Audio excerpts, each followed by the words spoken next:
श्री सुखदेव जी कहते हैं, परीक्षित, जब देवर्षि नारद ने सुना कि भगवान श्री कृष्ण ने नरकासुर भौमासुर को मारकर अकेले ही हजारों राजकुमारियों के साथ विवाह कर लिया है, तब उनके मन में भगवान की रहन सहन देखने की बड़ी अभिलाषा हुई। वे सोचने लगे, अहो कितने आश्चर्य की बात है कि भगवान श्री कृष्ण ने एक ही शरीर से एक ही समय 16,000 महलों में अलग अलग 16,000 राजकुमारियों का पाणी ग्रहण किया। देवर्षि नारद इस उत्सुकता से प्रेरित होकर भगवान की लीला देखने के लिए द्वारिका आ पहुँचे। वहाँ के उपवन और उद्यान खिले हुए रंग बिरंगे पुष्पों से लदे वृक्षों से परिपूर्ण थे। उन पर तरह तरह के पक्षी चहक रहे थे और भौरे गुंजार कर रहे थे। निर्मल जल से भरे सरोवर में नीले, लाल और सफ़ेद रंग के भांति भांति के कमल खिले हुए थे। कुमुद, कोई और नवजात कमलों की मानो भीड़ ही लगी हुई थी। उनमें हंस और सारस कलरव कर रहे थे। द्वारिकापुरी में स्फटिक मणि और चांदी के 9 लाख महल थे। वे फर्श आदि में जड़ी हुई मरकत मणि पन्ने की प्रभा से जगमगा रहे थे और उनमें सोने तथा हीरों की बहुत सी सामग्रियां शोभायमान थीं। उसके राजपथ, बड़ी बड़ी सड़कें, गलियां, चौराहे और बाजार बहुत ही सुंदर सुंदर थे। घुड़साल आदि पशुओं के रहने के स्थान, सभा भवन और देव मंदिरों के कारण उसका सौंदर्य और भी चमक उठा था। उसकी सड़कों, चौक, गली और दरवाजों पर छिड़काव किया गया था। छोटी छोटी झंडियां और बड़े बड़े झंडे जगह जगह फहरा रहे थे, जिनके कारण रास्तों पर धूप नहीं आ पाती थी। उसी द्वारिका नगरी में भगवान श्री कृष्ण का बहुत ही सुंदर अंतःपुर था। बड़े बड़े लोकपाल उसकी पूजा प्रशंसा किया करते थे। उसका निर्माण करने में विश्वकर्मा ने अपना सारा कला कौशल, सारी कारीगरी लगा दी थी। उस अंतःपुर रनिवास में भगवान की रानियों के 16,000 से अधिक महल शोभायमान थे। उनमें से एक बड़े भवन में देवर्षि नारद जी ने प्रवेश किया। उस महल में मूंगों के खंभे, बैदुर्य के उत्तम उत्तम छज्जे तथा इंद्रनील मणि की दीवारें जगमगा रही थीं और वहाँ के गंजे भी ऐसी इंद्रनील मणियों से बनी हुई थीं जिनकी चमक किसी प्रकार कम नहीं होती।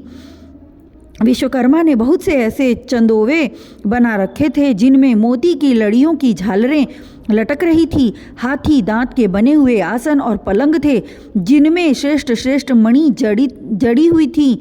बहुत सी दासियां गले में सोने का हार पहने और सुंदर वस्त्रों से सुसज्जित होकर तथा बहुत से सेवक भी जामा, पगड़ी और सुंदर सुंदर वस्त्र पहने तथा जड़ाऊ कुंडल धारण किए अपने अपने काम में व्यस्त थे और महल की शोभा बढ़ा रहे थे।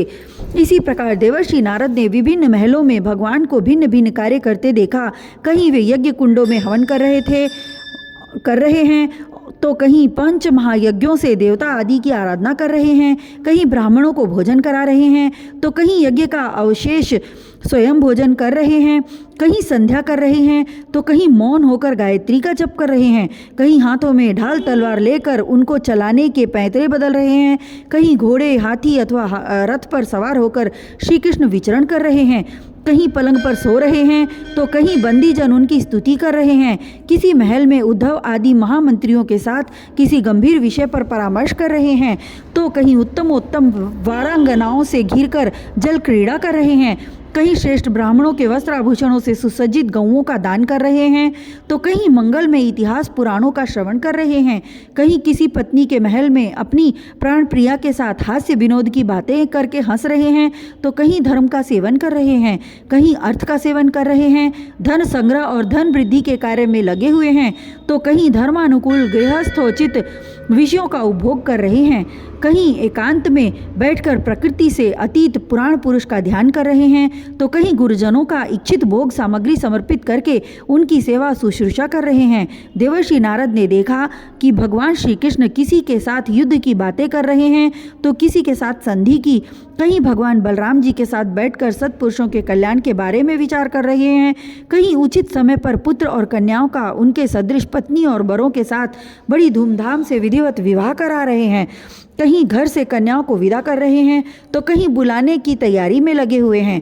योगेश्वर भगवान श्री कृष्ण के इस विराट उत्सव को देखकर सभी लोग विस्मित चकित हो जाते थे। कहीं बड़े बड़े यज्ञों के द्वारा समस्त देवताओं का यज्ञ पूजन और कहीं कुएं, बगीचे तथा मठ आदि बनवाकर इष्टापूर्ति धर्म का आचरण कर रहे हैं, कहीं श्रेष्ठ यादवों से घिरे हुए सिंधु देशीय घोड़े पर चढ़कर मृग्या कर रहे हैं। इस प्रकार यज्ञ के लिए मेध्य पशुओं का संहार कर रहे हैं। और कहीं प्रजा में तथा अंतःपुर के महलों में वेश बदलकर छिपे रूप से सबका अभिप्राय जानने के लिए विचरण कर रहे हैं। क्यों न हो भगवान योगेश्वर जो हैं।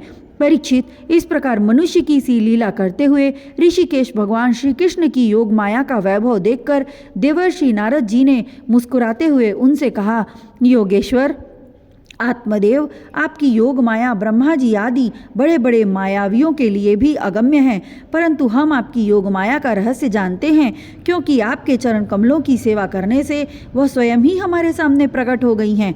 देवताओं के भी आराध्य देव भगवान 14 भुवन आपके सुयश से संपूर्ण हो रहे हैं। अब मुझे आज्ञा दीजिए कि मैं आपकी त्रिभुवन पावनी लीला का गान करता रहूं, उन लोकों में विचरण करूं। भगवान श्री कृष्ण ने कहा, देवर्षि नारद जी, मैं ही धर्म का उपदेशक, पालन करने वाला और उसका अनुष्ठान करने वालों का अनुमोदन करता भी हूँ। इसलिए संसार को धर्म की रक्षा देने के उद्देश्य से ही मैं इस प्रकार धर्म का आचरण करता हूँ। मेरे प्यारे पुत्र, तुम मेरी यह योग माया देखकर मोहित मत होना। श्री सुखदेव जी कहते हैं, इस प्रकार भगवान श्री कृष्ण गृहस्थों को पवित्र करने वाले श्रेष्ठ धर्मों का आचरण कर रहे थे। यद्यपि वे एक ही हैं, फिर भी देवर्षि नारद जी ने उनको उनकी प्रत्येक पत्नी के महल में अलग अलग देखा।